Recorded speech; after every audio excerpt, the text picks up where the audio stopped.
Hi everyone, and welcome back to class. So for today's video lecture, what we're going to do is we're going to look at the concept of free will and responsibility. Now this is a very large meta-ethical discussion, and as such it does have implications to normal ethics, as we will view during the course of this video and as the course goes on. But we're primarily going to be using it right now for meta-ethical purposes, because in the next video we're going to be looking at what's known as determinism, and so this is kind of a precursor to give us a good foundation to the determinist argument. Now, before we really get into the idea of causal and moral responsibility, that's actually how we're going to end the video, we should look at this idea of free will.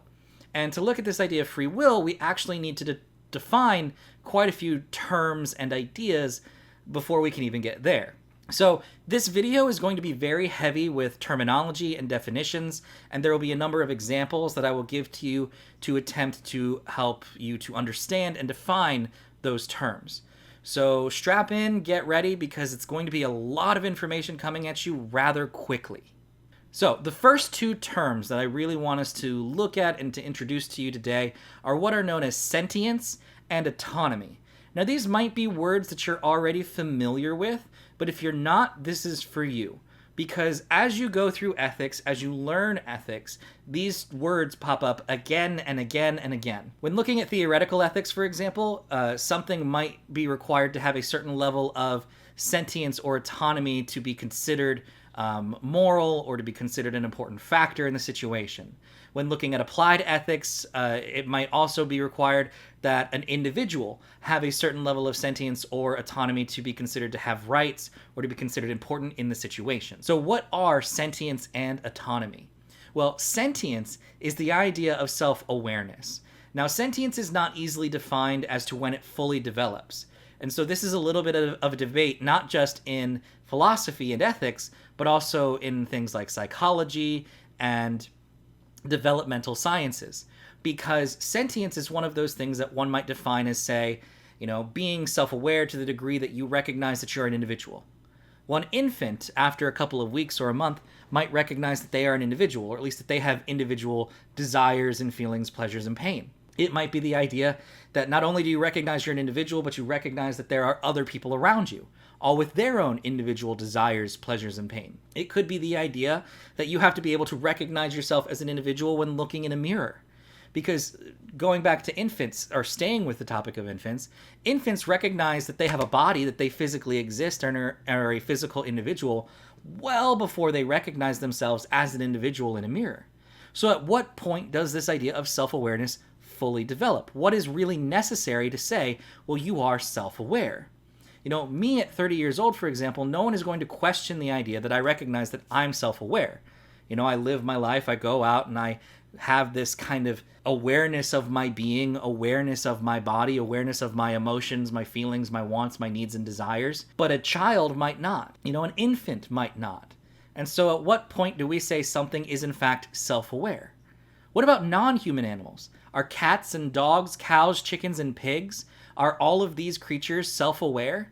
Do they all recognize themselves as individuals with wants, needs, desires, pleasures, and pain? Are their desires based purely on instinct? Are they animalistic? Does it have to be a rational self-awareness where you recognize yourself on a logical level? If that's the case, do we even qualify for that? And if we qualify for it, again, we go back to non-human animals. Which ones do and which ones don't qualify to be told that they have sentience or self-awareness? So this is a very big term that comes about time and time again when looking at ethics and morality, and when looking in applied ethics, it very much pops up in animal rights arguments, it pops up in abortion and euthanasia arguments, so it is something for you to consider. The next term that we have is what is known as autonomy. Now, autonomy is essentially the idea that you are capable of making a free-willed decision. You are capable of making a decision that you understand fully. You understand what the decision is, you understand what will occur from the decision, the consequences and the ramifications of that decision. You understand the situation throughout its entirety. That is what it is to have an autonomous choice. To make an autonomous free will decision, you understand the choice and the decision that you are making in the moment. Again, when it comes to non-human animals, do they have autonomy? When my cat messes with my stuff on the shelf to try to get me to feed him, Does he understand what he is doing, or does he just know that by doing this he might get food? At what point does a child develop this self-awareness and this free-willed ability to make choices? Is it possible for us to lose this ability to make autonomous choices? So the idea of autonomy, to be capable of making free-willed decisions, whether they be moral or non-moral decisions, is a very big part of development and then the idea of morality and ethics as we come to understand it in this class. Now, building off of these ideas of sentience and autonomy, we have three other terms that we need to consider and look at. We have the idea of being a moral being, an amoral being, and a non-moral being. So, being a moral being is being an individual who understands morality and therefore can be held morally accountable. I am a moral being. All of you watching this should be moral beings because you should have some understanding of morality, an understanding of what is right, what is wrong, what is good, and what is bad. Even if you don't have a defined moral theory that you follow, or even if you disagree with other people, you have a concept of morality. You understand it, and you understand what it is to be right, wrong, good and bad, just and unjust. And because of this understanding, we can hold you morally responsible for the actions you are choosing to perform or commit. An amoral being is an individual who might not understand the moral choices that they are making, and because of this, they might not be held morally responsible. Now, the reasons why an amoral being might not understand morality can vary. I heard something. It can differ from situation to situation. So a child, for example, going back to this idea of an infant might not understand the moral choices that they are making. And so because of this, they might not understand morality, and they might not be held morally accountable. You know, an infant or a 1-year-old hasn't learned morality yet. They might not know good from bad. And so when they do something that's bad, we go, oh, no, you don't do that. And we teach them why it is a bad thing. We might not punish them because they're still learning. A non-human animal. My cat might not know the difference between right and wrong in his actions. You know, he does certain things because he's a cat, because he doesn't understand morality in the same way that we humans do. And so because of that, we might not hold him morally accountable. But at the same time, he does know, and he does some pretty douchey things. And so because of that, I might hold him morally accountable. He knows it's wrong to push things off of the shelf because he gets, oh no, what did I do, when something breaks? Like, he knows he's done something wrong, and because of that, I could make the argument that he can be held morally accountable, that he's sentient and autonomous enough to be held morally responsible in that moment. Somebody who has dementia might not be held morally accountable. So let's look at this for a moment. I had a family member a few years ago who passed away from a stroke and early onset dementia. And when they were in the last few months of their lives, they had a very difficult time knowing where they were, as well as knowing what year it was, or even how old they were. And so a lot of the time they would think that they were back in the 1950s during the Korean War. They would think that they were 18, 20 years of age, when really they were 80, 82 years old. And they had no idea what was going on. And so the choices that that individual makes, you know, if they accidentally hurt somebody, or if they lie or steal, they might not be held morally accountable for their actions because they don't know what's going on. They don't have that level of sentience required for an autonomous choice to be held accountable. Because, you know, this individual in my family, having no longer been able to judge what year it is or how old they were, they've lost a semblance of self-awareness. And because they've lost that semblance of self-awareness, they can no longer be claimed or called autonomous. And so because of that, they won't be held accountable and might be considered an amoral being in that moment. Now, a non-moral thing is essentially an inanimate object. Something that is non-moral is not involved in the moral equation, it is not involved in morality, and because of that, it will never be held morally accountable. So, for example, I have a pen. Let's say that we're in a face-to-face classroom, and you're sitting in the second row of my class, and I throw this pen at your face. And in doing so, I hit you in the eye. Now, who are you going to blame for hitting you in the eye? Me or the pen? Take a moment, think about it. Really put your mind into it. Who are you going to blame? Me or the pen? You're going to blame the pen, right? No, you're going to blame me. You're going to blame me because I am a sentient and autonomous individual. I am a moral being who is capable of making moral decisions, and I chose to throw the pen in your face. This pen is an inanimate object. It has no consciousness, it has no self-awareness, and because of that, it cannot be held morally responsible for anything that occurs to it because it is incapable of choice. So a non-moral thing is never going to be held accountable because it is incapable of choice. It is incapable of making that decision. Instead, you blame me, the moral agent who is affecting the non-moral thing. So, coming back to this idea of free will and responsibility, let's get finally now here to causal and moral responsibility and what they are and how they interact with free will. Causal responsibility is the idea that your actions put you in the causal chain and effect. By you doing something, you have contributed to getting the situation to occur the way that it has. You have contributed to the cause and effect that has now led us to the effect that we are examining. So your action has allowed for the thing in question to occur. So, for example, let's say that you go to the gas station to get some gas, and as you are walking in, another individual is walking up near you, and you hold the door open for them, and they walk in, and you follow suit. After following them into the gas station, they pull out a weapon and rob the gas station. You are causally responsible for that gas station being robbed. Now, take note, you might be going, well, hold up, all I did was hold open a door. Exactly. You're not morally responsible. We're not holding you morally accountable. Nobody's going to punish you or reward you. We're not going to praise or blame you for what happened. But your action contributed or helped the effect to occur. So yeah, by holding the door open, you are causally responsible. Now you might be saying to yourself, well, that guy would have opened the door on his own and gone in and robbed the gas station even if I hadn't. Yes, that could have occurred. And it's very likely that it would have occurred. But that's not what happened. What happened was that you held the door open for somebody. So your action is now a part of that sequence of cause and effect. And by doing that, you are now causally responsible because the robbery of the gas station was a result of you holding open the door. So you are not morally responsible, but you are causally responsible. Now, what about moral responsibility? Well, moral responsibility is extremely similar to causal responsibility in that it's the idea that your actions have put you in the line of cause and effect that have allowed for you to contribute to the effect, but now you can be held morally accountable.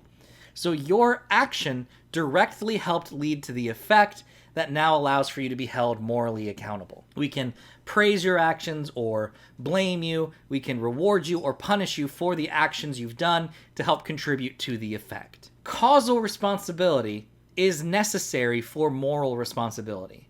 To hold you morally accountable, to say that you have moral responsibility in a situation, you have to have causal responsibility as well.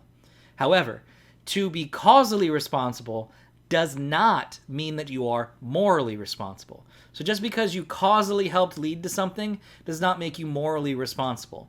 But if you are morally responsible, if you are found to be able to be held morally accountable, then we can say that you have causal responsibility. They don't work exactly one-to-one necessity in that regard. So causal does not always lead to moral. There's not a necessary relationship there. But moral does always mean that you have causal. So just keep that in mind. So now that we've defined causal and moral responsibility, let's just go ahead and look at a couple of examples to help make sure that we drill the point home and that you really understand what they are. So let's say that you're driving your car to work. You do this every single day, and normally you take the side streets, but today you woke up a little bit late and you've decided that I'm going to take the highway so that I can get to work on time, maybe even to work a little early, a few minutes early. So I take the highway. And while on the highway, you're driving to work as you normally would, and you realize that something is wrong with your car. You notice that the acceleration of your car continues to go up and up. It's accelerating faster and faster as you go. And you try to use the brakes and nothing helps to slow the car down. You try to put the car into neutral, it doesn't work. You try to park the car and it doesn't work. It's my cat. You try to park the car and it doesn't work, and you try to use the emergency brake, no dice, and you try to even turn the car off. Nothing helps. As the car continues to accelerate and accelerate faster and faster down the highway, you eventually, you're steering around traffic, trying to do what you can to avoid other vehicles, and eventually you lose control of the car altogether. You cannot even move the steering wheel because it's going too fast. The car eventually finds its way off the highway through no action of your own. You're just a passenger trapped along for the ride, and then crashes through the front of a daycare. And in doing so, it kills a couple of people. Welcome to ethics. I'm sorry to be so morbid, but hey, welcome to Ethical Thought Experiment. Are you causally and or morally responsible in those moments? In what's happened at that daycare? Causally speaking, yes, you are causally responsible for what has occurred at that daycare. And you might be going, well, hold on, how? How am I causally responsible? Well, you chose to take the highway today. You normally take the side streets and you chose to take the highway. You also chose to maybe stay up extra late, which is why you woke up late. Your choices have led you to that moment. And so you are causally responsible because of those choices. But are you morally responsible for what has happened at the daycare? Probably not. We're likely to say no, you're not. Let's say that your car is maintained. You've maintained it very well. You've gotten oil changes and tune-ups anytime that it was required, and you've kept up with all of the maintenance of the vehicle. The car is in pristine shape as far as you or any mechanic would have guessed. So, you haven't been negligent with your vehicle. You've maintained it very well. You weren't speeding when the car started to lose its acceleration and rev up on its own. You didn't steer the car into the child care or any place like that. The car kind of drove into the daycare on its own. We wouldn't hold you morally responsible, I don't think. Instead, the person we're likely to hold responsible in this situation morally is the car company. We're going to hold the car manufacturer responsible because this is a defect. This car has an acceleration issue that cost people their lives. The car manufacturer is who will be held morally responsible by society. They will be the ones that have to go to court. They will be the ones who have to face the full extent of the law and possibly pay a fine or a penalty. And hopefully we're going to side with you in saying that you don't have to do any of those things because you were trapped in the vehicle, stuck along for the ride. At least in an ideal situation. Let's face it, the world is very corrupt and we still probably will try to punish you. The car company might try to blame you or pull up your past or something. But that's an applied ethics situation. That's an applied ethics problem. Now notice I keep saying societally you're not morally responsible. Moral responsibility does have an interesting factor to it in that we can hold you socially morally responsible, but there is also an individual, a personal social responsibility that does also exist. So while society might not hold you responsible and punish you or praise you, they might not send you to court for anything negligible with your vehicle, you might hold yourself morally responsible for what happened because you have a conscience, because you have empathy, because you have guilt over the fact that your vehicle crashed into that building and cost those people their lives. Now, some of you might be going, well, no, I have no responsibility there. As you said, it was a defect. I couldn't even control the car. But some of you know exactly what I'm talking about. Because it's this idea that it was your car. It was the fact that your vehicle cost people their lives. So you have guilt over that. Every single one of us has had a moment in our lives where people have told us we're not responsible, we're not accountable, we don't have to worry about what's happening, and we do anyway because we care. And so we hold ourselves morally responsible. Moral responsibility is interesting in that there is a social level and a personal level. There's a level where society can hold us accountable, society can praise us and punish us, reward us, and condemn us. But then there's an individual personal level where regardless of what anyone else says, we might hold ourselves accountable for the actions we have made because we know the kind of person we want to be, we know the kind of things we want to do with our lives. And so this becomes a very big part of moral responsibility. Now, when it comes to the discussion of free will and responsibility, notice I keep saying choice, choosing. You have to be capable of choosing the actions to be held responsible. You have to be capable of choosing your actions to be held accountable. Free will is that ability to make those choices. And so in the next video, when we look at determinism, we ask ourselves, well, what if you don't actually have free will choice?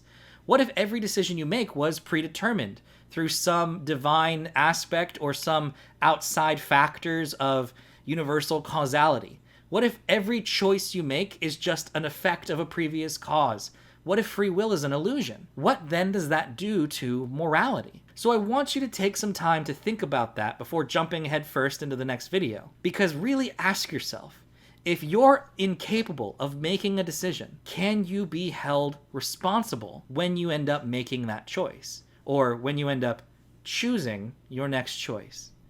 You know, what if you're blackmailed? What if you're manipulated? Or what if it was always going to happen that way, no matter what? What if that was destiny? Can you be said to have really made that choice?